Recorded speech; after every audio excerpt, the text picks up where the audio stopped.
Cancer वाली नदी पर IBN 7 की मुहिम रंग ला रही है। उत्तर प्रदेश सरकार के स्वास्थ्य राज्य मंत्री SP यादव ने हिंडन नदी के प्रदूषण पर जांच कमेटी गठित करने का फैसला किया है। उत्तर प्रदेश के प्रमुख सचिव की अगुवाई में यह कमेटी हिंडन नदी और उसके आसपास के इलाकों में पानी की जांच कराएगी। ये कमेटी उन फैक्ट्रियों की जांच करेगी जिनका दूषित पानी इस नदी में गिरता है। सरकार के मुताबिक अगर किसी फैक्ट्री के नियमों का उल्लंघन किसी फैक्ट्री ने किया है तो उस पर कार्रवाई की जाएगी।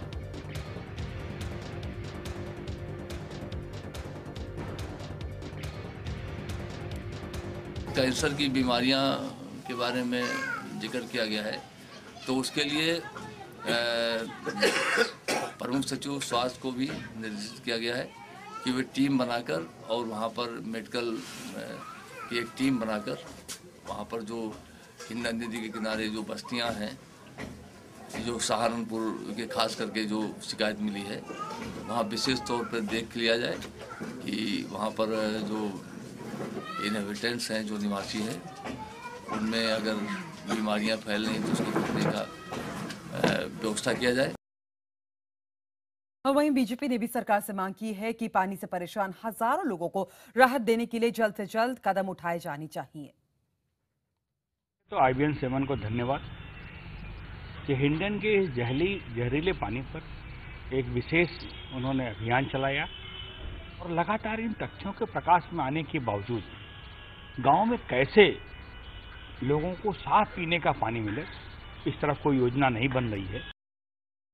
और कांग्रेस ने भी पीड़ित लोगों से के हाल के लिए राज्य सरकार को यहां पर जिम्मेदार ठहराया है। सारे महोत्सव में करोड़ों रुपया खर्च कर देती है सरकारें, मगर गंगा या बहुत सारी नदियों पर ध्यान न दे। हमारी सरकार से मांगे कि जांच कराकर फौरी तौर पर जो लोग जिम्मेदार उन पर कार्रवाई होनी चाहिए।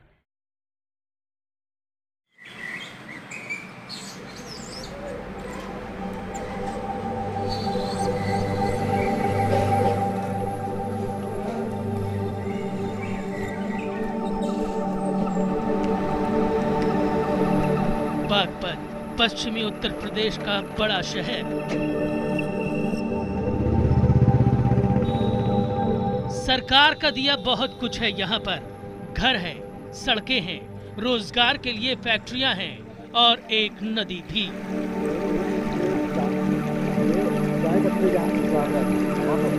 बस यहीं से सरकार की मेहरबानियां खत्म होती हैं और यहीं से शुरू होती है इस नदी की कारस्तानियां।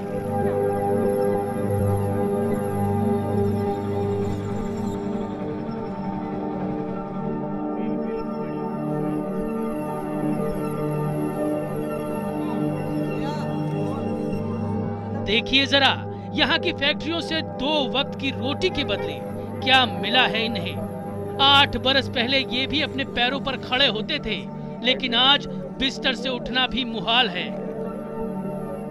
ये बच्ची जो नहीं जानती कि उसे कौन सी बीमारी लगी है, ये बच्चा, वो बुजुर्ग, वो लड़का, निगाहें थक जाएंगी लेकिन चेहरे खत्म नहीं होंगे। जानते हैं इनका गुनहगार कौन है? गुनहगार है एक नदी, कृष्णा नदी। पानी की वजह से इन्फेक्शन बना जी मेरे पैर में, कटवाना पड़ा जी पैर जो है। जिसके रीढ़ की हड्डी में कमी बताई गंदे पानी के, उससे 6 साल की बच्ची होगी। ये वो इलाका है जो देश को मिठास देता है। यहाँ गन्ने की खेती होती है, शुगर फैक्ट्रियाँ हैं, लेकिन आपकी मिठास इस गांव को कितनी महंगी पड़ती है ये आप सोच भी नहीं सकते। इलाके की दर्जनों फैक्ट्रियां इसी नदी में अपनी गंदगी उगल देती हैं। सरकार खामोश रहती है और वो काला जहरीला पानी इन गांव वालों के हिस्से आ जाता है। लगभग 20 साल पहले बहुत साफ पानी था इसका, और इसमें जो ये शुगर फैक्ट्री, गत्ता फैक्ट्री, इनका गंदा पानी आ है। अब इतना जहरीला पानी हो रहा है, वो जहर हो रहा है बिल्कुल। वो हमारे नलकों में पानी चोए में जाकर लीच हो रहा है, जो उससे इतना जहरीला पानी हो रहा है। एक और गांव ले चलते हैं आपको। यहाँ भी वैसी ही लाचारियां हैं, वैसी ही बेचारगी है। हर घर की सुबह चीखों से होती है और दिन सिसकियों में ही ढल जाता है, मगर आज तक सरकार का कोई नुमाइंदा झांकने तक नहीं आया। यहाँ पर मतलब बहुत परेशान है और न सरकार आती न कुछ आती। कोई भी नहीं आ रहा है, 2 रेबिन लगाने आते, उधर से उधर निकल जा। यहाँ पे 8 से 10% तक लोग बाग आज पानी की वजह से क्षेत्र में पीड़ित हैं और इसका खाली संज्ञान पर्यावरण समिति ने लिया। तब से कुछ जरा मरा कोई हमारे पास नल वल की बात कहने आया, वरना आया कोई नहीं अभी तक। गांव के लोगों को बस कृष्णा और हिंडन नदी के सहारे छोड़ दिया गया है। इसी में जीना है, इसी में खाना है, इसी में नहाना है और इसी को पी जाना है। शुक्र है कुछ एजेंसियों का जिन्हें इस गांव का दर्द दिखाई दिया और एनजीटी के दरवाजे खटखटाए गए। कोर्ट ने सरकार को कहा कि यहाँ पे जितने भी हैंड पंप्स हैं उनको सील करिए, बंद करिए और ये सुरक्षित करिए कि इन लोगों तक जो पानी है पोर्टेबल वाटर पहुँचे, पीने लायक पानी पहुँचे। हम देखना चाहते थे कि आखिर नदी में ऐसा कौन सा दानव छिपा है जो दर्जनों जिंदगियां तबाह कर चुका है। आखिर क्या है इस पानी में जो गांव में विकलांगों की गिनती बढ़ती जा रही है। IBN 7 ने फैसला किया नदी के इस पानी का वैज्ञानिक परीक्षण कराने का। हमने नदी से कुछ पानी निकाला और वैज्ञानिकों की एक टीम के सामने पेश किया। पानी का टेस्ट हुआ और नतीजे ने हमें भी हिला कर रख दिया। टेस्ट के बाद पता चला कि नदी के इस पानी में ऑक्सीजन है ही नहीं, यानी H2O से O ही गायब है। मतलब नदी में जो बह रहा है वो पानी नहीं, एक तरह का तेजाब है।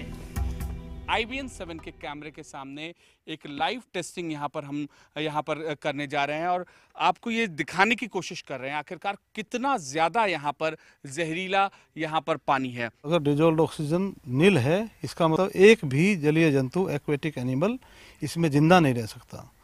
यानी कि सारे के सारे जीव जंतु जो कछुआ, मछली, मेंढक या अन्य कोई जीव जंतु है सब मर चुके हैं। बाग पर कृष्णा और हिंडन नदी का सिर्फ एक पड़ाव है। जैसे जैसे ये नदी यमुना की तरफ आगे बढ़ती है, हालात और भी बदतर होते जाते हैं। सरकारी इंतजाम के नाम पर ये पानी है, जो ये पानी कुछ ही दूर पर एक सरकारी नल से आता है, लेकिन हैरानी की बात है कि वहां पर जो पानी है वो ग्राउंड वाटर है जो कि इसी इलाके का है। मतलब साफ है कि इलाके के लोग इसी इलाके का गंदा पानी पीने को मजबूर हैं और उनके स्वास्थ्य पर प्रतिकूल असर जो पड़ रहा है वो लगातार पड़ना उसका जारी है। कैमरा पर्सन ऋषि के साथ अमित पांडे, बागपत, IBN 7।